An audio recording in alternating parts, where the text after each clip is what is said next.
Buenas noches, ¿cómo les va? ¿Cómo andan?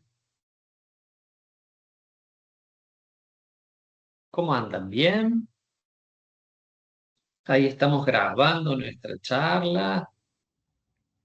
Díganme si me escuchan bien. ¿Me escuchan Hola, profe, bien? buenas noches. Sí, se escucha ¿Cómo bien. andan? Ah, bueno, Profe, perfecto. sí, profe, está Bueno, perfecto. perfecto, qué gusto de verlos de nuevo.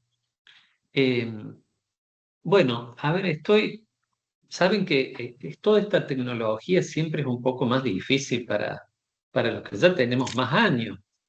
¿Cómo tengo que hacer admitir a todos? A ver, ahí está. Ahí los puse a admitir a todos, porque va entrando gente y yo los tengo que admitir, parecería. Bien. Saben que el gran desafío ha sido aprender a grabar, que la vez pasada, bueno, hicimos la charla con el Zoom. Resulta que después, como no tengo el Zoom pago, me dijo que no me da nada en la grabación, un desastre. Así que por eso les mandé un resumen de la charla anterior. Y obviamente la Universidad Siglo XXI me dijo, ¿qué pasa con vos, profe? Te pagamos el Office 365 y tenés Teams y no sé qué, así que me he puesto con el instructivo a aprender. Bueno, pero acá está.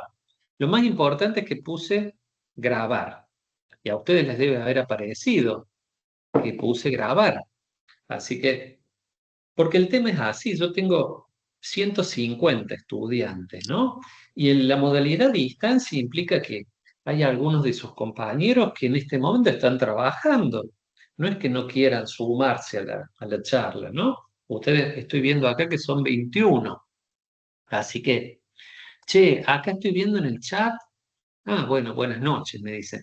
Yo generalmente no leo el chat, sobre todo si somos poquitos, pero si les parece bien, el que me quiere interrumpir simplemente pone el micrófono activo y ya está, y ningún problema, y me interrumpen. ¿Mm? ¿Les parece bien? Sí. Bueno, bueno, cuéntenme primero si han empezado a leer, que es lo más importante del mundo, empezar a leer este libro. El compendio. Cuéntenme, díganme que sí, que ya han empezado a leer.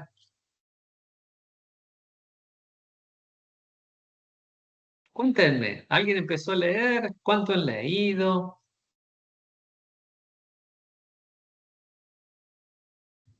Hola, ¿se escucha? Bueno, sí, Josefina, ¿cómo ¿Qué tal? andas? Bien, ¿vos? ¿Usted? Perdón. No, Eh, no hay problema que me traten de vos. no, yo estuve ahí viendo algunos temas, iba como, yo lo tengo acá en PDF en la computadora y me sirve para ir, pongo palabras clave y me va llevando a las distintas partes. Y lo estuve leyendo mientras dábamos el módulo cero en febrero. Y bueno, y ahora ya también fui arrancando con algunas, por ejemplo, con los temas del trabajo práctico y estas cosas, digamos. Bueno, perfecto. Em, Cada uno tiene su sistema, ¿no? Quizás yo al modo antiguo tiendo a leer de corrido, pero lo importante es que ustedes se familiaricen con el libro que les hemos sugerido y sobre todo con el vocabulario, porque ustedes van a notar que no es así este ejemplo que les voy a dar, pero es como si los jueces hablaran otro idioma, hablaran coreano, chino, ruso, no sé. Y viene nuestro cliente y con el vocabulario en español normal nos trae su caso. Y nosotros, los letrados, tenemos que convertir su caso en el vocabulario que entienden los jueces. Y entonces me van a matar con esta comparación mis colegas, pero somos en realidad traductores. Deberíamos pertenecer al gremio más de la escuela de idiomas que de derecho. No, acá estoy macaneando, pero hay algo de eso.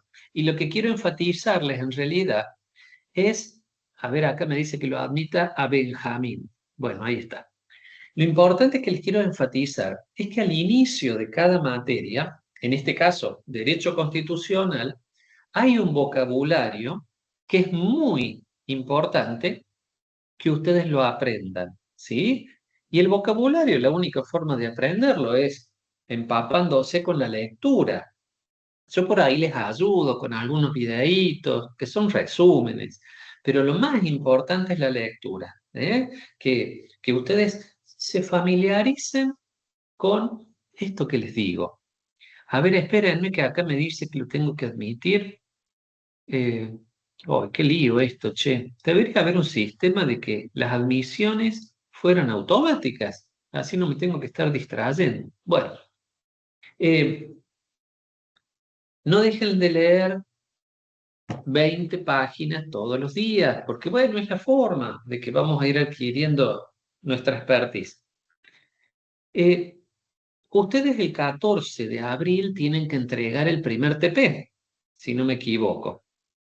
Es así, ¿no es cierto? Sí. El 14 de abril. De acuerdo a mis cálculos, esta clase y 2 jueves más es lo que tenemos antes del 14 de abril. Yo he pensado que el jueves antes, si les parece bien, podemos conversar sobre las consignas del TP. No les voy a dar estrictamente las respuestas, por supuesto, pero me parece que puede ser útil. ¿Les parece bien? Entonces, el jueves previo a ese lunes 14 de abril, lo dedicamos puntualmente al TP1. Entonces, según eso, nos están quedando, por Dios, apenas 2 jueves. Así que vamos a tratar hoy de, bueno, de avanzar lo más que podamos y eso. Acá me dice Ivana, a ver, espérate, Ivana, así te abro acá el profe, dice, ¿por qué los contenidos Petrio no se pueden reformular? Los contenidos Petrio, bueno, ese es un temazo, Ivana. Eh, yo la vez pasada, en la clase anterior, les contaba eh, les contaba que tenemos nuestra Constitución Nacional con una serie de órdenes, normas, ¿verdad? Y yo les decía que hay dos corrientes entre los constitucionalistas. Yo adhiero a una de ellas. Una corriente es la corriente que dice que, a ver, como dice el artículo 30, a ver, que lo leímos la semana pasada, el artículo 30, no sé si vos, Josefina, lo leíste o que el artículo 30 dice, la Constitución puede reformarse en el todo o en cualquiera de sus partes. Bueno, si yo me atengo al artículo 30, no hay ningún contenido pétreo. Si me está diciendo que la Constitución puede reformarse en todas sus partes o no sé qué. Ahora bien, hay otra, a ver, esos serían los formalistas, los que dicen, escúchame, esto es una herramienta jurídica como cualquier otra. Por lo tanto, así como puedo reformar leyes, también puedo reformar la Constitución en todas o en cualquiera de sus partes. Y citan en su apoyo el propio texto a la letra del artículo 30.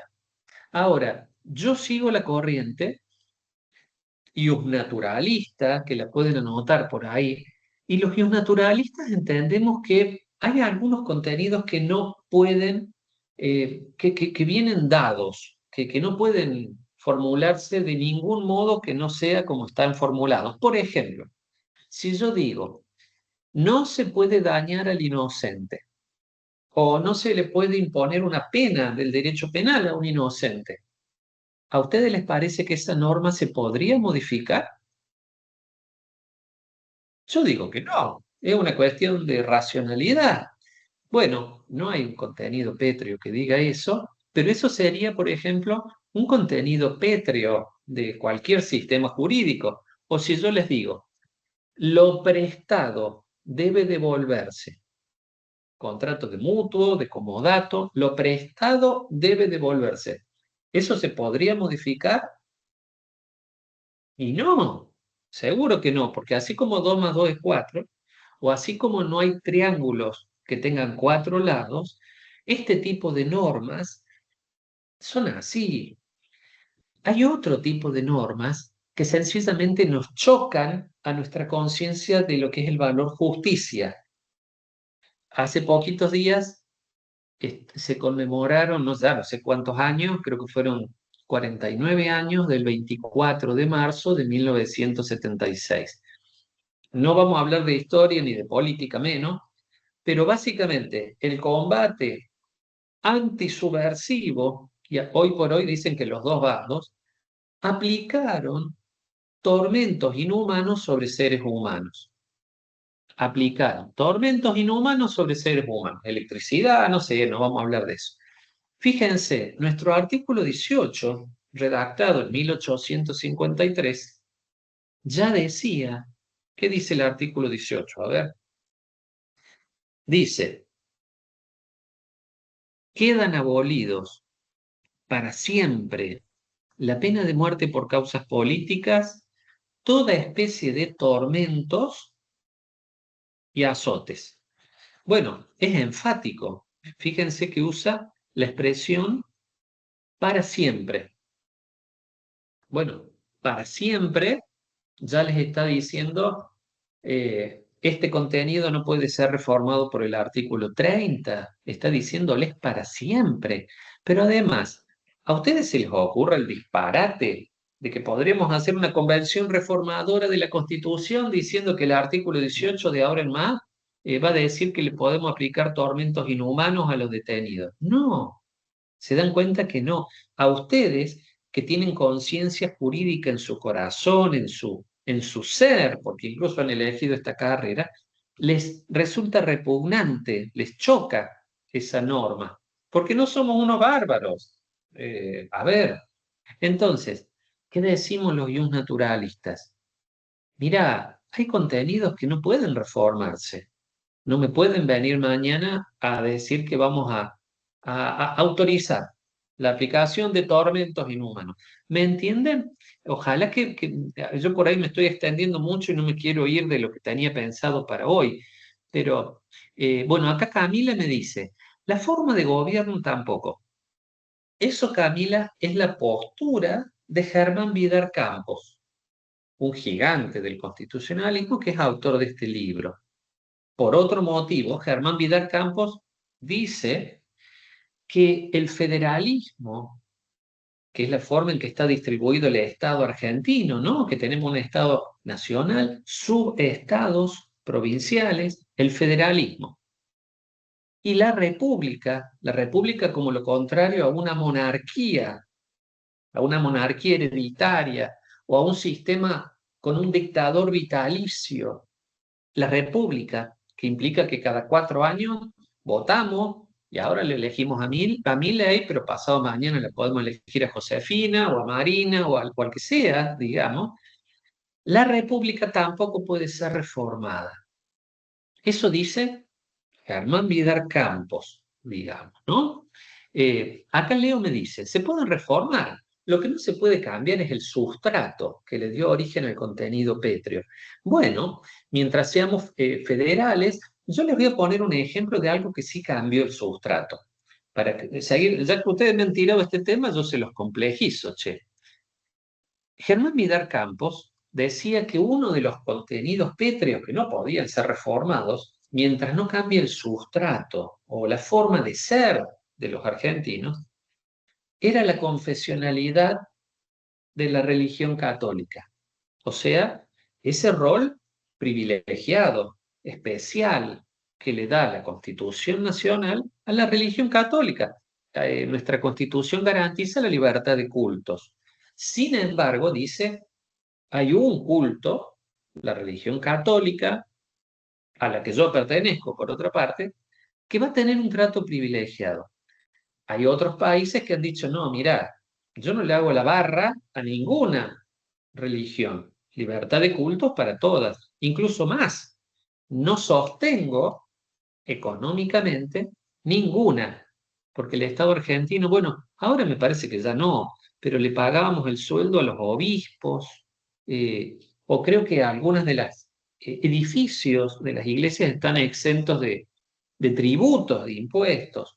Más allá de eso, tengan presente que Germán Vidal Campos falleció en el 2004. Yo entiendo que en estos últimos 20 años ha cambiado mucho el perfil social de Argentina y yo pertenezco a una minoría, la minoría de los católicos que queremos ir a misa los domingos. Haciendo uso de mi libertad de cultos, yo voy cada domingo, el profe Rodolfo va a misa, bueno, otro será musulmán, otro será judío, otro será no creyente.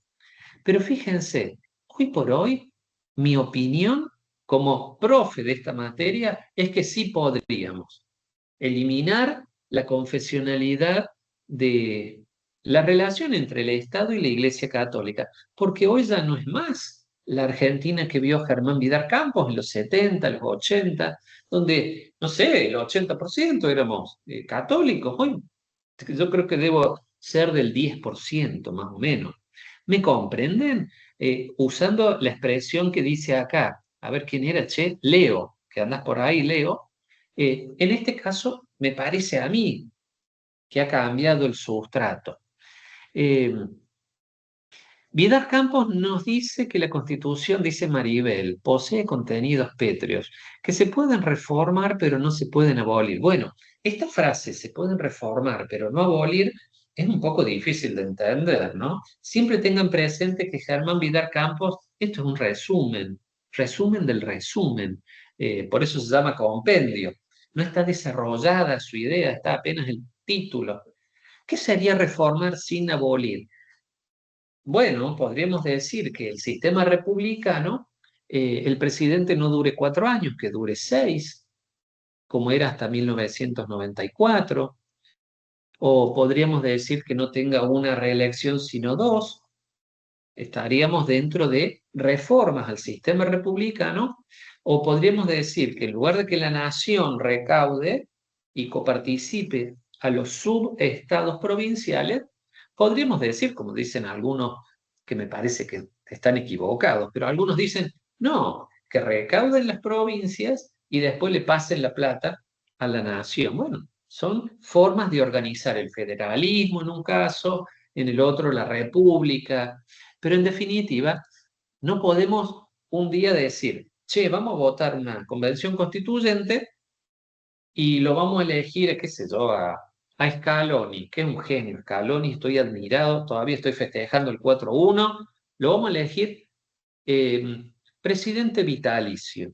O sea que cambiamos el sistema de república a una dictadura vitalicia, sin frenos y contrapesos. Le decimos que tenga la suma de todos los poderes del Estado, porque es un capo, nos ha hecho ganarle 4-1 a Brasil, y seguro que baja la inflación, termina con los narcos y elimina la pobreza. No sé, pero no, no podríamos, porque eso sería salirnos del sistema republicano.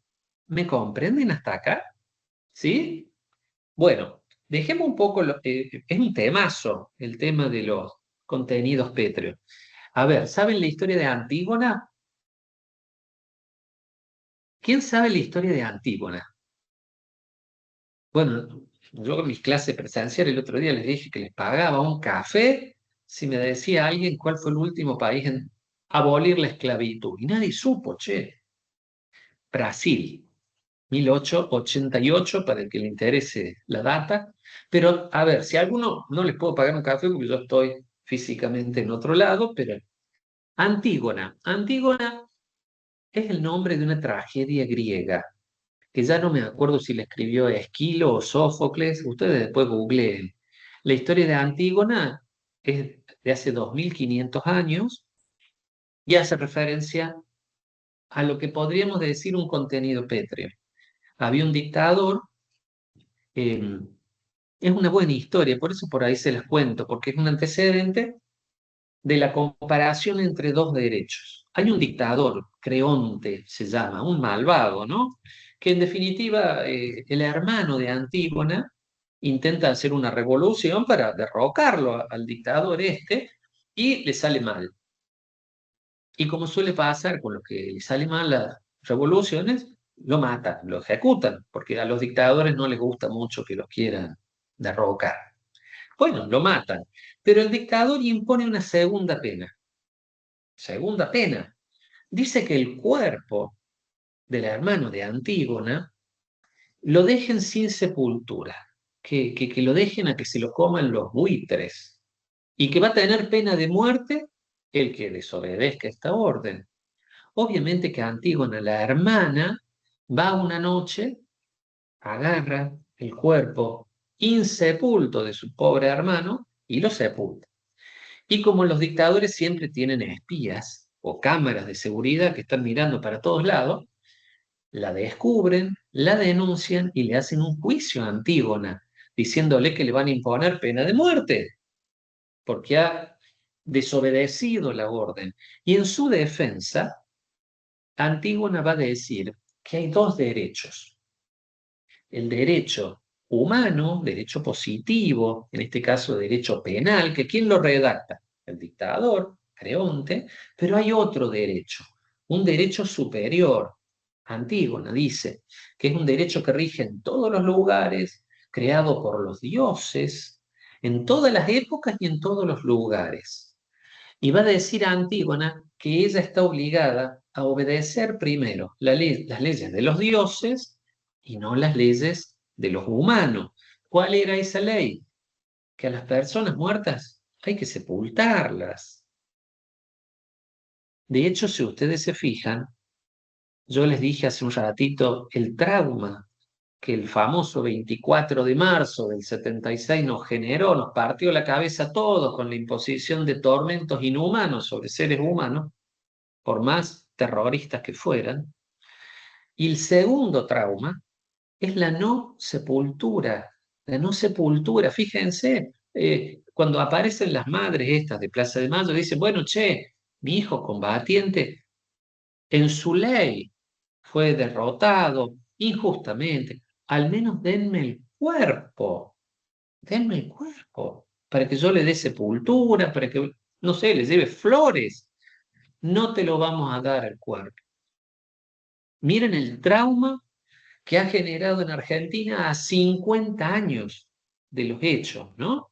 Bueno, se le suele citar a Antígona, a esta tragedia griega, como uno de los primeros antecedentes por escrito en los que se ha señalado esta especie de disputa entre lo que es el derecho positivo, el derecho que tiene el respaldo del Estado, donde los formalistas, los positivistas dicen, no hay nada más que eso, Rodolfo. Hay un acuerdo, hemos dictado una ley y está la fuerza estatal que lo respalda. Y este otro derecho, el derecho que los naturalistas decimos, no, no, mirá, pero hay otro derecho, porque no se puede aplicar tormentos inhumanos sobre un ser humano, porque a los muertos se los sepulta, o porque hay que devolverlo prestado, o no hay que, no sé, matar al inocente, ¿no? Como yo les decía. ¿Me siguen hasta acá? ¿O ya los he aburrido? Díganme. ¿Sí? ¿Me siguen hasta acá? Bueno, la próxima vez que un profe les diga, ¿alguien conoce la historia de Antígona? Se van a ganar el café que les prometa, supongo, no sé, qué sé yo. Miren, yo la idea que tenía para hoy es que ustedes me digan sus dudas, pero claro, a cada duda tienen que empezar a leer un poco. Pero acá, bueno, ya hemos tenido la duda sobre los contenidos pétreos. Pero la otra, a mí me gustaría darles un pantallazo cortito de la evolución del constitucionalismo y después quiero que se vayan hoy con la idea clara de lo que es poder constituyente y poder constituido.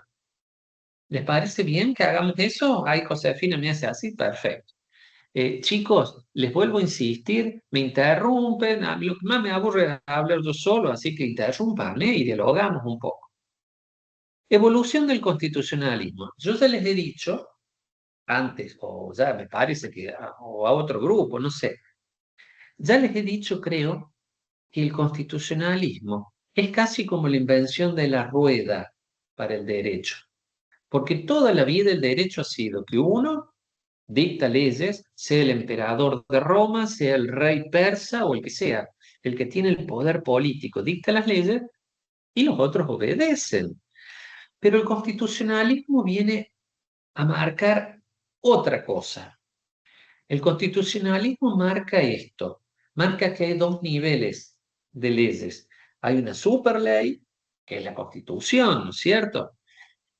Y las otras leyes, que son las leyes de siempre, las leyes que desde que el hombre es hombre, desde hace 7.000, 8.000 años, hacemos leyes y las modificamos. Está el código de Hammurabi, no sé, las leyes que se les ocurran, ¿no?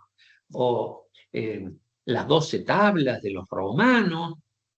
Estamos hablando de pequeños sistemas legales que se han armado hace 2.500, 3.500 años. El código de Hammurabi creo que es del 1700 antes de Cristo.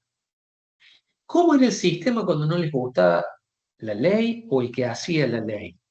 El sistema era así. Ah, antes que me olvide. Cuando escuchan la frase ley draconiana, han escuchado la frase es una ley draconiana, ¿sí? Bueno, hubo un legislador griego, Dracón, que hizo un código penal en el que todos los delitos tenían pena de muerte. Era un sistema de locos, diríamos hoy. Por eso ha quedado la frase, esta es una ley draconiana, como que es demasiado severa. ¿Mm? Bueno, tal vez que el rey no te gustaba, no te agradaba, lo derrocaban y se buscaban otro rey. Y chao. La primera vez que no ocurrió eso, por eso es un antecedente para el derecho constitucional, fue con la Carta Magna de... A ver, búsquenla ustedes. Yo creo que es 1284. A ver quién se anima y la busca. El rey se llama Juan Sin Tierra. Carta Magna inglesa. Tienen que buscar. El que pueda, yo creo que es 1284, plena Edad Media. Les hago el comentario extra. Sí saben quién es Robin Hood, ¿no es cierto? ¿Quién sabe quién es Robin Hood? Sí. Dice que ¿Quién es no? del 1215, ¿puede ser? Muy bien, 1215, gracias por corregirme, José. Son tantos números que me olvido. Robin Hood, famoso Robin Hood que luchaba contra el tirano, que era el hermano más chico del rey Ricardo, Corazón de León, que se había ido a Tierra Santa a luchar ahí las cruzadas y había quedado al mando en Inglaterra su hermano más chico que era Juan, Juan Sin Tierra. Bueno, la historia de Robin Hood es muy conocida, pero el tema es que históricamente sí existió, no Robin Hood, o no sabemos si existió, sino Juan Sin Tierra.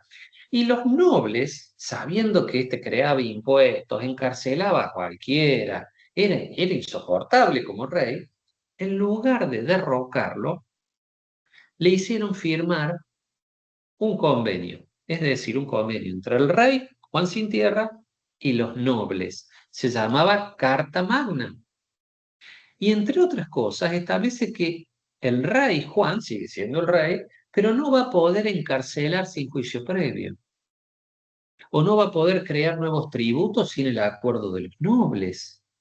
Entonces, fíjense cómo empieza a aparecer embrionariamente el derecho constitucional del que estamos hablando, ¿no? Pero propiamente el derecho constitucional corresponde, nos tenemos que ir a la revolución de los Estados Unidos, que es, en ese momento es chiquitita así para el planeta, pero la revolución de los Estados Unidos con la primera constitución, la primera es un estado, el de Filadelfia, pero después tenemos la revolución francesa, que esa sí es importante, ¿no? Y básicamente los modelos constitucionales, por eso les digo que es un invento tan importante como el de la rueda, establecen una superley. Y todas las leyes que hagamos las vamos a comparar.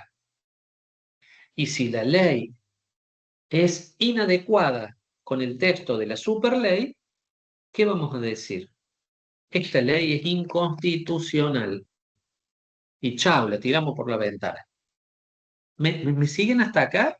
Yo por ahí, bien. Eh, el concepto es ese, y es un concepto genial, porque para colmo, va a establecer como si fuese dos niveles. Antes estaba solo el legislador, el rey, el dictador, el emperador. Ahora va a haber dos niveles. Están lo que llamamos poderes constituidos y lo que llamamos el poder constituyente. Los poderes constituidos en Argentina y en casi todo el sistema constitucional de Occidente van a ser tres. El poder ejecutivo, el presidente, el poder legislativo, que es el Congreso, que ustedes saben que tiene dos cámaras, los diputados y los senadores, que se agarran a piñas de vez en cuando, por lo que pude ver la vez pasada, y el poder judicial. Estamos hablando del federal en Argentina, ¿no? Que está encabezado por nuestra Corte Suprema de Justicia de la Nación, que ahora tiene 4 miembros, se ha incorporado el cuarto miembro. Pero estos son los poderes constituidos. Yo a veces les hago la comparación, que no es exacta, de que hay un hombre muy rico, que es dueño de un edificio de departamento que tiene como 50 departamentos, es un edificio larguísimo, alto, enorme. Este es el dueño, pero este dueño designa a un administrador, el administrador del consorcio, no sé, que ve que no se peleen los vecinos o cobra los gastos comunes. El que manda es el dueño. El otro es un mero administrador. La comparación no es exacta, pero yo les quiero destacar que desde la Revolución Francesa, con las ideologías que van a desembocar en el constitucionalismo, decimos que la soberanía descansa en el pueblo, representado por todos los que votamos mayores de 18 años, ¿no es cierto? Que tenemos un voto cada uno. Descansa en el pueblo. Y el pueblo, en un momento originario, como si fuese la creación del mundo o el Big Bang, ejerce su poder constituyente. Acá, obviamente se imaginan, es un momento tipo revolución, nosotros con la Revolución de Mayo, la Revolución Francesa, bueno, la Revolución de los Estados Unidos con la rebelión del té, de los colonos, pero en definitiva es un momento explosivo, ¿no? Tipo revolución, momento originario, y deciden cómo se van a organizar. Porque una cosa es rebelarse contra España y otra cosa es decir, bueno, no manda más España, pero ¿quién manda acá, che? ¿Quién manda? Entonces, vamos a organizarnos y vamos a decir, bueno, vamos a votar entre todos. Y al que elijamos le damos 4 años. Ahora, el que elijamos, ¿qué atribuciones va a tener? Porque puede hacer lo que quiera mi ley. No. Entonces, a eso le vamos a llamar poder constituyente. Es la redacción de nada menos que de la primera constitución. En Argentina hubo varios intentos. Somos como un niño que trató de aprender a caminar, se pegó 500 porrazos, pero en cierto punto, en 1853, 1860, le encontramos más o menos la vuelta y arrancamos a caminar, ¿no? Poder constituyente. El poder constituyente crea en Argentina 3 poderes constituidos. ¿Me entienden la diferencia? Sí, Los profe, poderes constituidos. Sí, Josefina. eso, o sea, ¿usted estaría hablando del poder constituyente originario? Claro, exacto. Bien, Básicamente, ya que Josefina me tiró el centro, diríamos los futbolistas, hay 2 clases de poder constituyente. El poder constituyente originario, que es este que yo les estoy contando, ¿no? Algunos autores incluso dicen que es el verdadero poder constituyente. Pero después está el otro, el poder constituyente derivado, que es el artículo 30, que es el primer artículo que hemos empezado a aprender de la Constitución Nacional, habla del poder constituyente derivado. La Constitución Nacional dice de qué manera ella puede ser reformada. ¿Me entienden? Eh, Esto es bien importante que lo comprendan bien. Una cosa es el poder constituyente, que es el sumum. El otro es el poder constituido, que son 3. La consecuencia más importante en el sistema argentino es que el poder constituido no puede reformar lo que ha establecido el poder constituyente. Esa es la consecuencia más importante. Mi ley es un poder constituido. ¿Podría un decreto del presidente Milei decir, bueno, de ahora en más, el artículo 18 con los tormentos inhumanos que el profe dice que es pétreo? Chao, de ahora en más lo derogamos de un plumazo. No, no puede tocar. Así como un referí, el del otro día que le ganamos 4-1 a Brasil, puede decidir que hay penal o un tiro libre, pero no puede cambiar las reglas de juego del fútbol. ¿Me entienden? Son dos niveles. La Constitución Nacional sería como la FIFA, la que hace los reglamentos de que cuando alguien toca con la mano la pelota es penal, no sé, como la regla del fútbol. El otro es un mero árbitro que va a durar 90 minutos y no puede cambiar las super leyes del fútbol, donde el arquero la puede tocar con la mano, pero los delanteros no, no sé. Lo importante es que ustedes lo hagan carne a este concepto.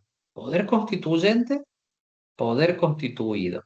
Una vez que entiendan esto, yo les puedo complejizar, porque hay países donde autorizan al poder constituido, puntualmente el legislativo, a que con ciertas mayorías especiales muy altas se conviertan en poder constituyente.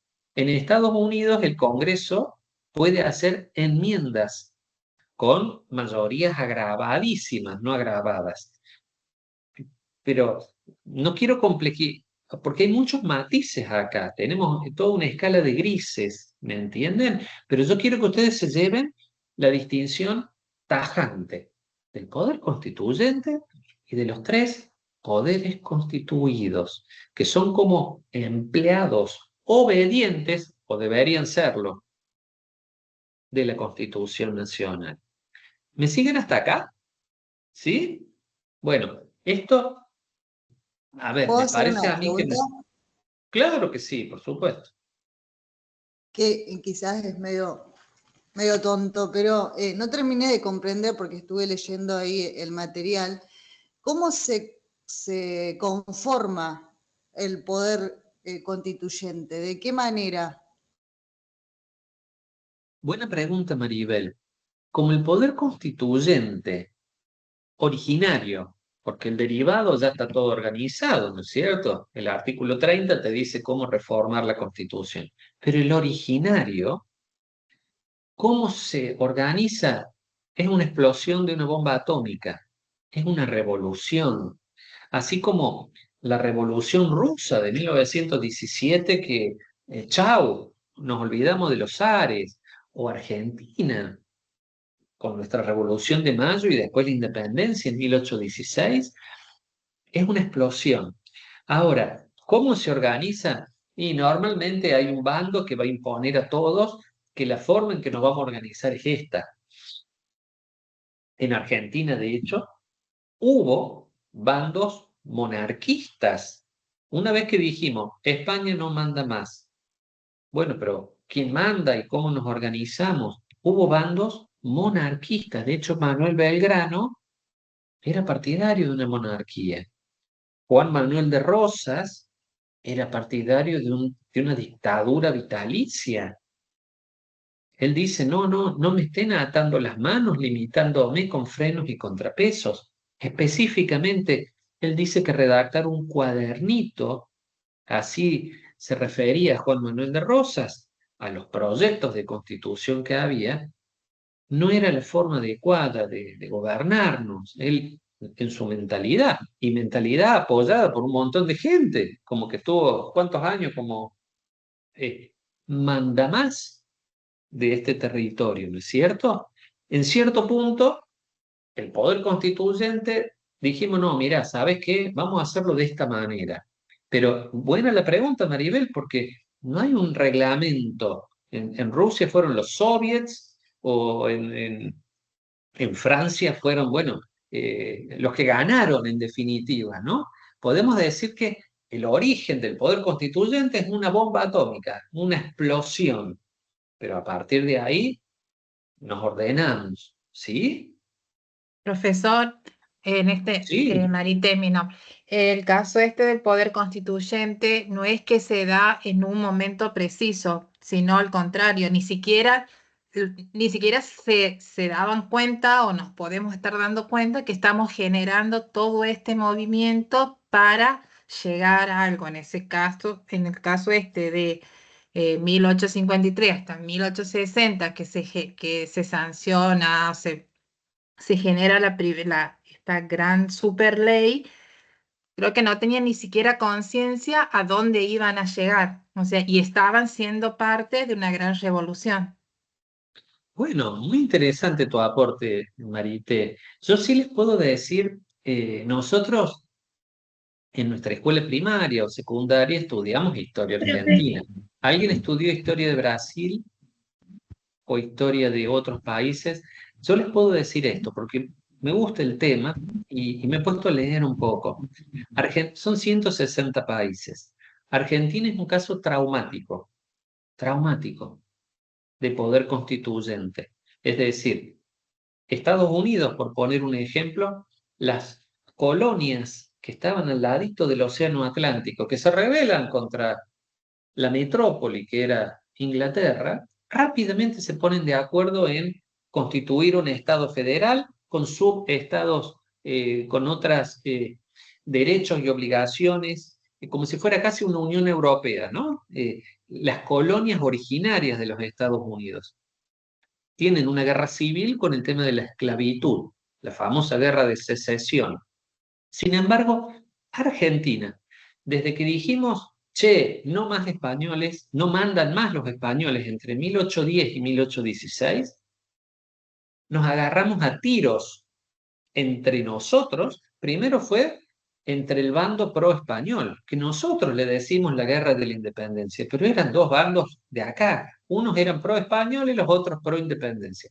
Después que derrotamos el bando pro-español, nos agarramos a tiros, literalmente, entre los que querían dictadura vitalicia de Juan Manuel de Rosas o su hija Manuelita, monarquía, federalismo, unitarismo. El caso argentino es traumático. No es normal que dure 50 años el que nos pongamos de acuerdo. Y yo por ahí les hago esta pregunta, como si yo fuera psicólogo.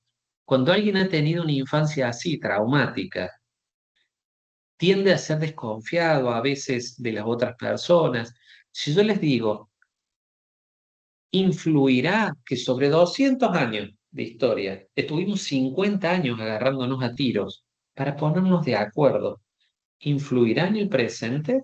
¿Qué les parece? En la forma de ser de los argentinos que se agarran a piñas en el Congreso cuando no se ponen de acuerdo con algún tema. Argentina no tiene precisamente una gimnasia de acuerdos, de convivencia entre pluralidad de ideas, digamos, ¿no? Pero ese es un tema de otro tipo, ¿no? No es para nosotros. Quiero que me digan si el concepto poder constituyente versus poder constituido queda claro. Porque esa es una pregunta, pero, a ver, de cajón. Es como 2 más 2, 4. Cuando sepa que 2 más 2 es 4, pasamos a las divisiones, a las multiplicaciones. ¿Sí? ¿Me comprendieron los conceptos hasta acá? Sí, Bien. Sí. Poderes constituidos. Bueno, en cuanto a la reforma de la Constitución Nacional, quédense con esto. Yo les estoy dando un esqueleto, ustedes después se van y leen a Vidar Campos. Pero básicamente el artículo 30 nos plantea dos etapas. Una etapa preconstituyente que la tiene que decidir el Congreso de la Nación con el voto, un voto calificado en cuanto a número, no mayoría simple, no mayoría absoluta, sino una mayoría de 2/3 de los miembros totales de diputados y de senadores. Es una mayoría sumamente agravada, la más agravada de todas las que pide la Constitución Nacional, que van a decidir que se va a reformar, se va a abrir la segunda etapa, diríamos. Esta es la primera etapa, la preconstituyente. Vamos a dar origen a la segunda etapa, la etapa constituyente, poder constituyente derivado, y vamos a votar a un grupo de personas que se van a reunir por X cantidad de tiempo, que lo fija la etapa preconstituyente, que les dice, ustedes van a estar 90 días, o 150 días, y también les da el temario, porque esa convención constituyente no puede decidir, che, de paso, ya que estamos acá todos juntos, vamos a cambiar el sistema federal por un unitario o no sé qué, ya que estamos acá, reforma. No, no. Ellos van a tener que atenerse estrictamente al listado que decidió la etapa preconstituyente. ¿Mm? Fíjense qué diferente a esa bomba atómica del poder constituyente originario, que simplemente es como una hoja en blanco. ¿Me entienden? ¿Me siguen hasta acá?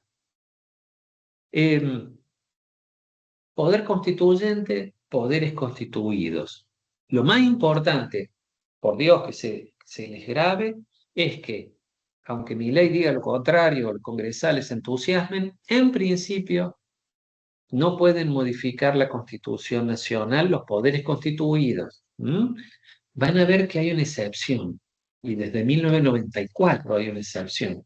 No sé si adelantarme, porque hay un criterio didáctico también que no los quiero marear, pero con mayoría agravada, el Congreso de la Nación puede incorporar convenciones de derechos humanos nuevas a la Constitución Nacional y darles rango constitucional. Y ahí podríamos decir, profe, ¿están ejerciendo poder constituyente? Sí, los poderes constituidos con una supermayoría agravada, diputados y senadores, pueden decir, como ya se hizo, desde 1994 hasta acá ya se hizo, eso después lo pueden googlear y buscar, incorporar con rango constitucional una convención nueva de derechos humanos. Sobre la supremacía constitucional les quiero destacar esto. Dijimos recién que hay una superley y están las leyes comunes, las que han estado toda la vida, ¿no es cierto? Que un día decimos que al homicida le vamos a dar 8 o 25 años, otro día decimos, no, le demos 30 años, no sé, las leyes comunes, que deben compararse con el texto de la Constitución Nacional. Y si no encuadran, porque esta ley que se votó, torpeza, dice que apliquemos tormentos inhumanos, la vamos a declarar inconstitucional. Pero la pregunta del $1.000.000, ¿quién le pone el cascabel al gato? ¿Quién es el que se encarga de ejercer el control de constitucionalidad? ¿Qué les parece? A ver, ¿quién me da una idea? Los jueces. Cuéntenme. Bien, Josefina, los jueces, perfecto. Saben que hay varios sistemas en el mundo. Argentina optó por el control difuso, lo pueden anotar por ahí. Control difuso quiere decir que está repartido entre muchas cabecitas. Es decir, no solamente los jueces federales, sino los jueces provinciales o jueces ordinarios ejercen el control de constitucionalidad. Sin embargo, no se entusiasmen tanto, tiene una limitante. Y la limitante es que ese control de constitucionalidad, cuando un juez diga, no, ¿sabes qué? Esta ley no la voy a aplicar porque es inconstitucional por tal motivo, eso solo va a tener incidencia en el caso concreto. En el caso concreto. Porque si no, imagínense la decisión de un solo juez desteje todo el pullover. Porque imagínense, un solo juez le dice al Congreso de la Nación, no. Entonces, con mucha prudencia, es un sistema difuso, todos los jueces tienen esta atribución, sin embargo, solo rige para el caso concreto. Ahora, les hago este paréntesis que ya se me imaginan ustedes, que son esas cabecitas brillantes para el futuros abogados.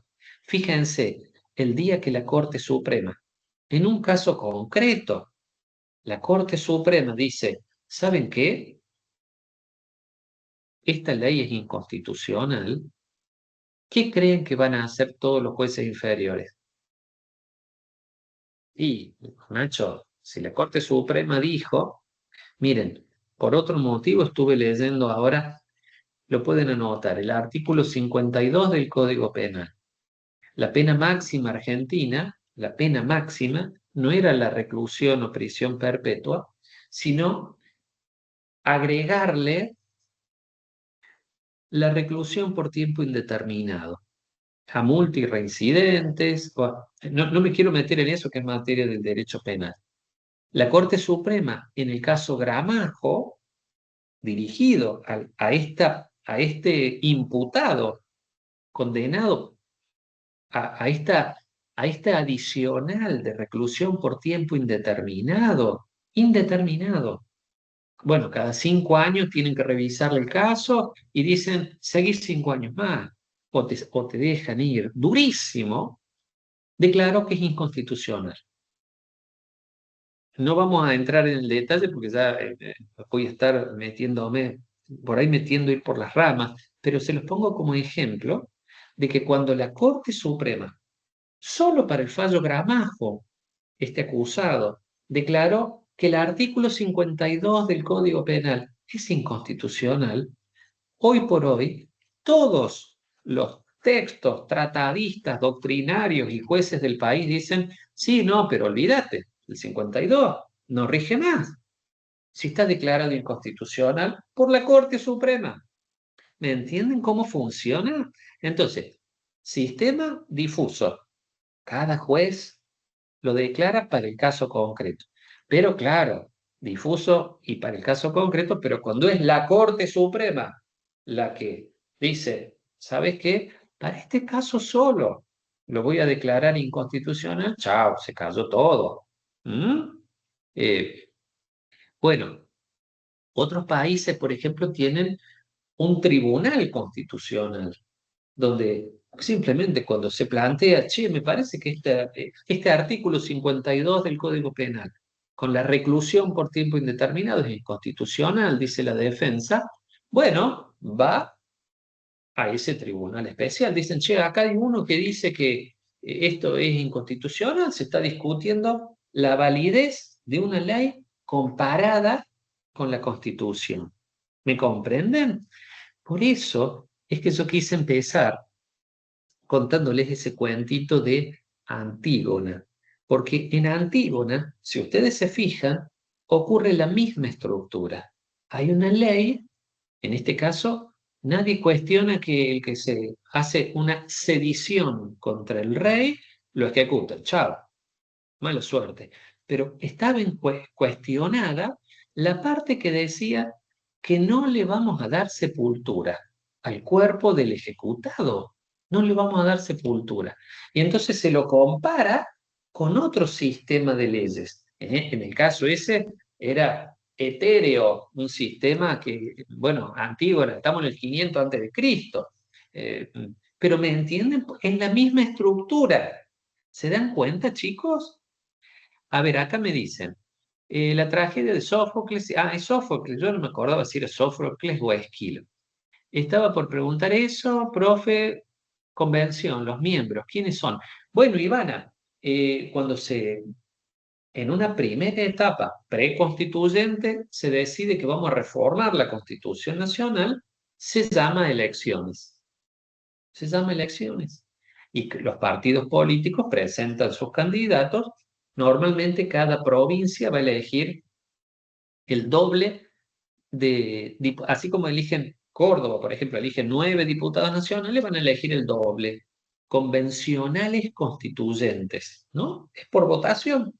Y por supuesto que los partidos políticos sostienen distintas ideas de cómo reformar esos artículos que se ha decidido que se van a reformar.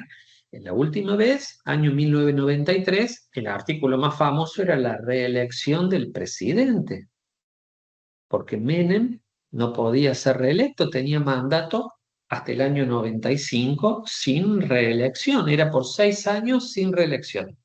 Bueno, se decidió que se iba a ir a una reforma constitucional de ese y de otros artículos y se presentaron los distintos partidos políticos. Unos decían, me parece que lo vamos a dejar así como está, que no haya reelección. Otros decían, no, bueno, le vamos a dar una reelección, ¿sí? Leo me pregunta, nacimos como Estado en 1860 y todavía no conciliamos cosas como nación. Realmente es un tema para, bueno, para reflexionar, pero uno no puede desconocer eh, los traumas o la propia historia que nos ha marcado, ¿no? Eh, Me parece que va por ahí la cosa. Yo lo que les quise destacar con mi comentario fue el hecho de que no es normal que un país, cuando se va a independizar, pase 50 años en guerra. No es normal. La estadística me da que no es eso lo que pasó en Brasil, que fue negociado. No, no es normal. Y yo tuve la oportunidad hace muchos años de conocer a una persona que había sido combatiente en Malvinas. Malvinas fueron 60 días, 60, 80 días. ¿Cuánto fue Malvinas? 3 meses. Y estaba realmente mal de la cabeza. Y yo saqué la conclusión. Yo dije, a ver, si este combatiente, que estuvo solamente 2 meses y no fue herido incluso, quedó irreversiblemente mal de la cabeza para toda la vida, con 2 meses de participación en una guerra. Yo saco la conclusión, ¿qué habrá pasado con nuestros abuelos, tatarabuelos sería, o tatarabuelos? No tuvieron 3 meses, fueron 50 años, 50 años. La forma que ellos aprendieron a discutir discrepancias era agarrar el fusil, chicos. Pero a mí me gusta la historia, no quiero, y estamos en la clase de constitucional, no me quiero ir. Bueno, una pregunta dice Leonardo, ¿cuándo aplica un caso que se declaró inconstitucional? Si se repite el mismo caso, también se aplica. A ver, como yo les dije, la decisión de declarar inconstitucional solo se aplica a ese juicio, a ese caso concreto. 74 días, me dice Lucía. Bueno, eso significa que cuando venga otro caso con otro imputado del derecho penal que le han dicho te vamos a aplicar la accesoria por tiempo indeterminado, escúchame, ya van 25 tipos que mataste, no sé qué, no te vamos a dar 25 años, te vamos a dar la accesoria por tiempo indeterminado del artículo 52 Código Penal. Ese juez al que le toque la causa, de nuevo decide y puede decir, para mí está perfectamente válido. Les estoy simplificando porque en realidad, si la Corte Suprema ha dicho eso, un juez puede declarar que es perfectamente constitucional siempre que aporte nuevos argumentos que la Corte Suprema no dio. Porque si no, va a tener que acatar el dictamen, por así decirlo, de la Corte Suprema, ¿sí? Pero me estoy metiendo ya en un tema mucho más avanzado. Pero está lindo porque esto es medio inmersivo, ¿no? Porque es como si ustedes estuvieran todavía aprendiendo a 3 más 2, 5, y me preguntan, che, profe, no, pero decime cómo es la historia tal. Y está buenísimo, y lo entienden perfectamente. A ver, sobre la historia constitucional, les cuento que estoy tratando de seguir el programa de la materia que ustedes lo tienen, que es lo que les van a preguntar en el parcial, porque el TP está en las 4 preguntas, pero el parcial es un multiple choice y les van a preguntar en el parcial 1 sobre el módulo 1 y el módulo 2. Yo hoy quiero ir siguiendo hoy y el otro jueves el módulo 1, el programa.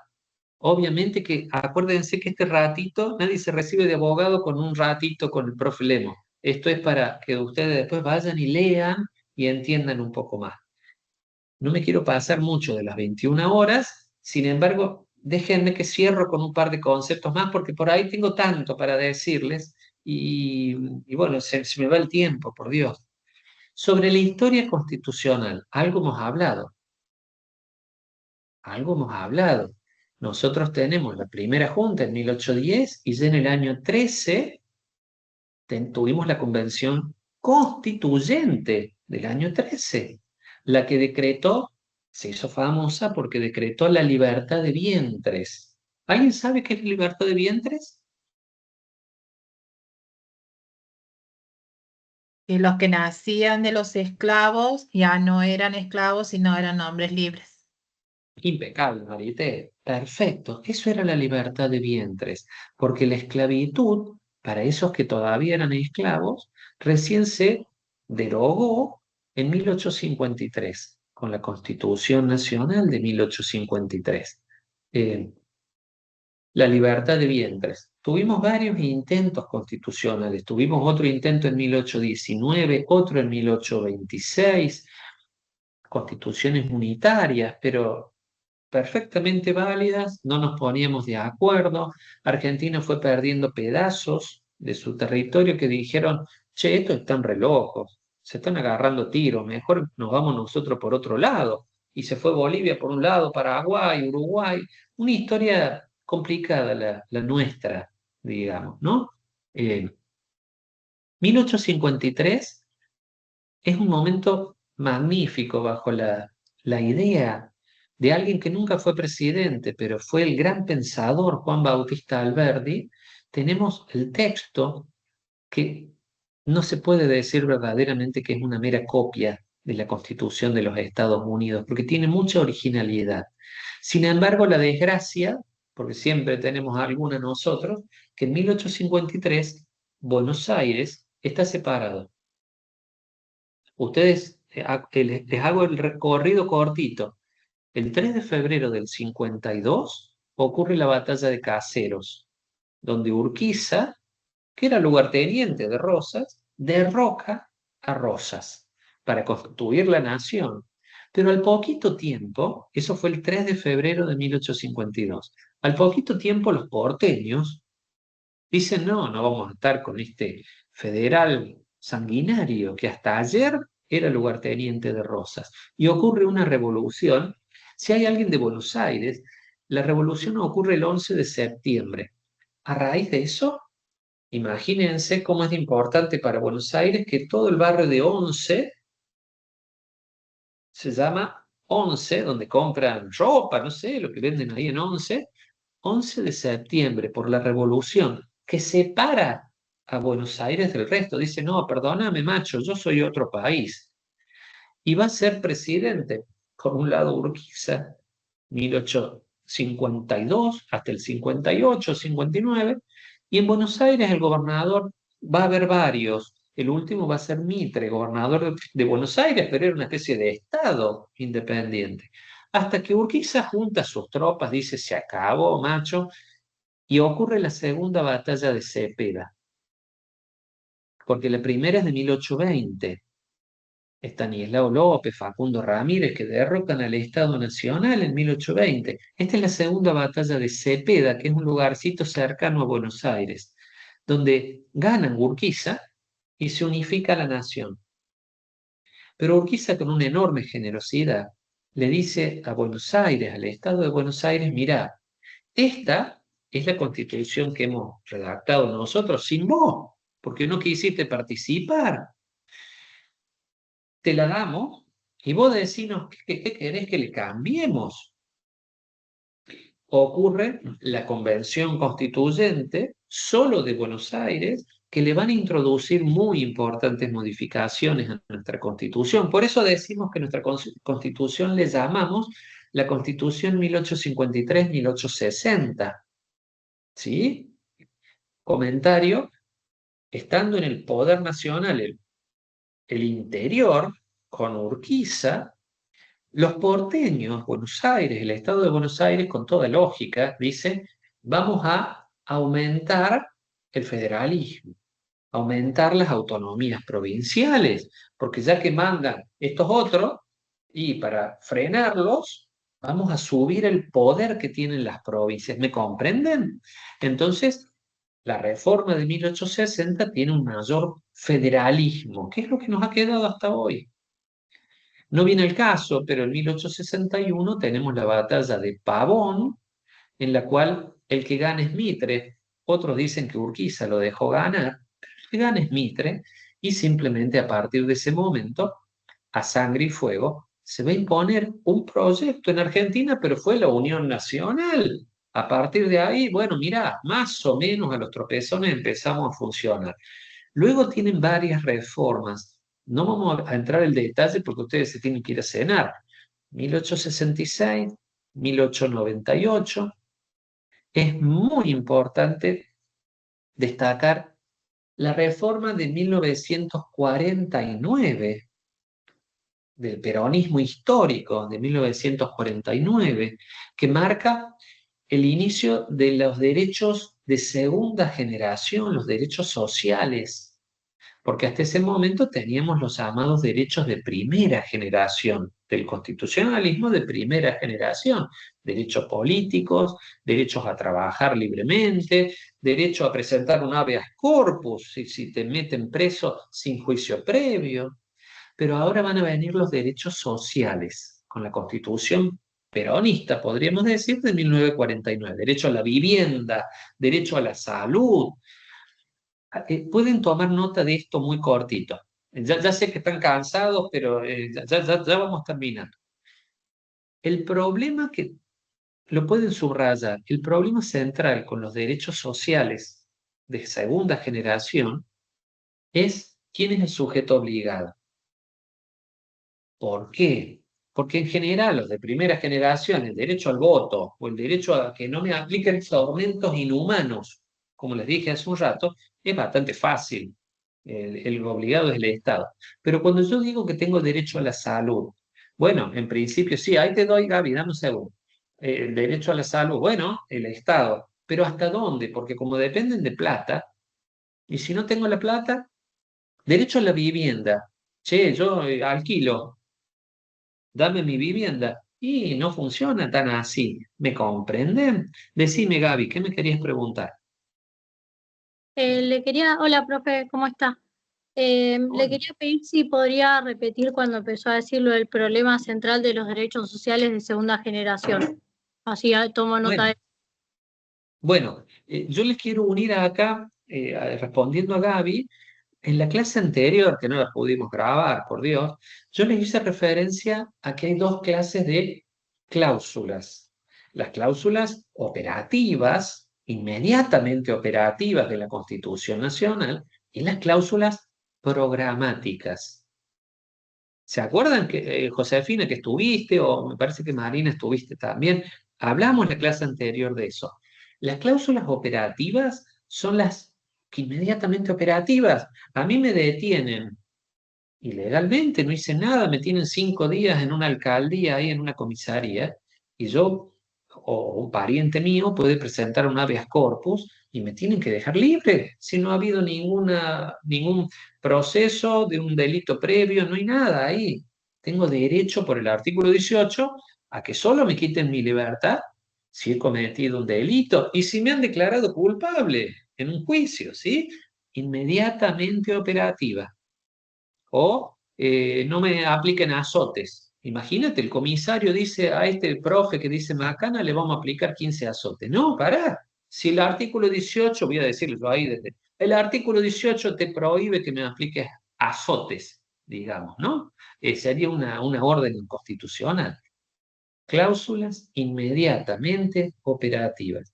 Ahora, si yo les digo, como dice en el final del 14, que tenemos derecho a la vivienda, ¿exactamente qué significa?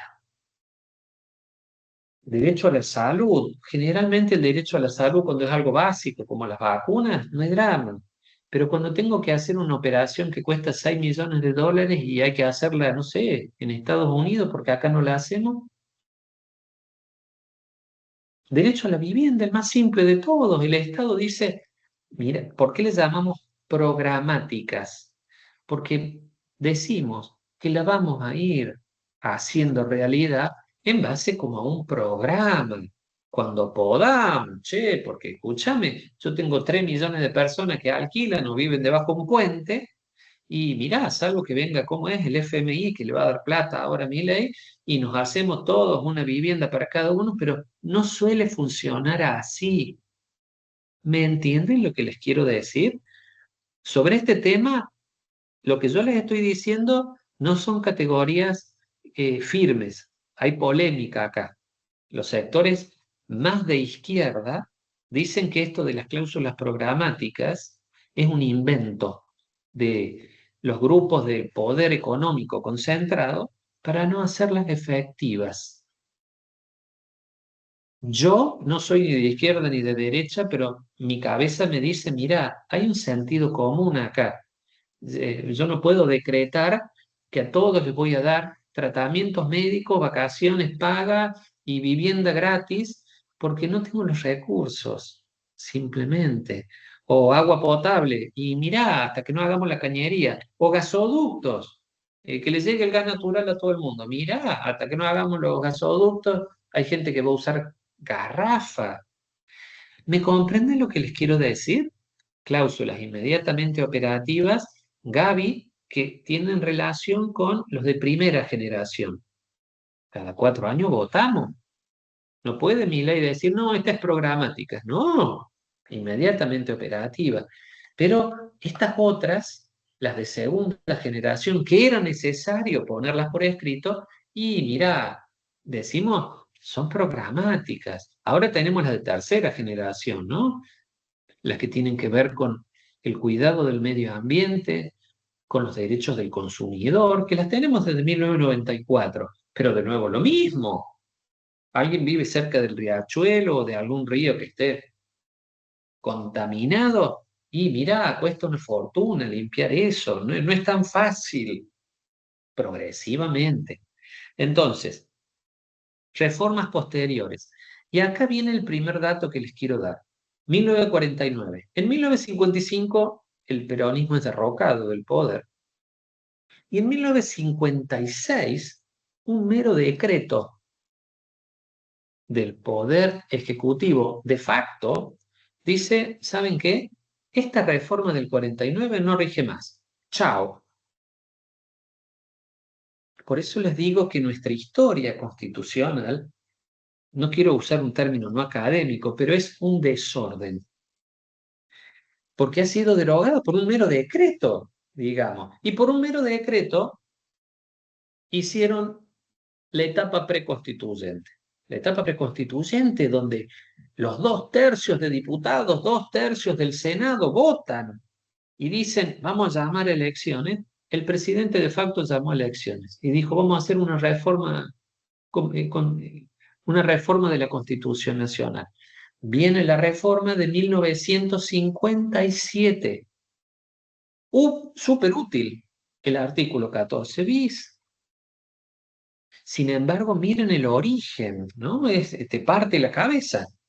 En 1972 tuvimos otra, pero con el acuerdo de los partidos políticos. O sea, había un gobierno de facto y los partidos políticos dicen, sí, dale, de acuerdo. Fue el balotaje, que había que llegar al 50%, Cámpora, Perón, para que fueran presidentes, pero eso fue una constitución reformada así de facto. Muchos de los elementos de esa reforma de 1972 van a ser tomados por la reforma de 1994, que fue la última.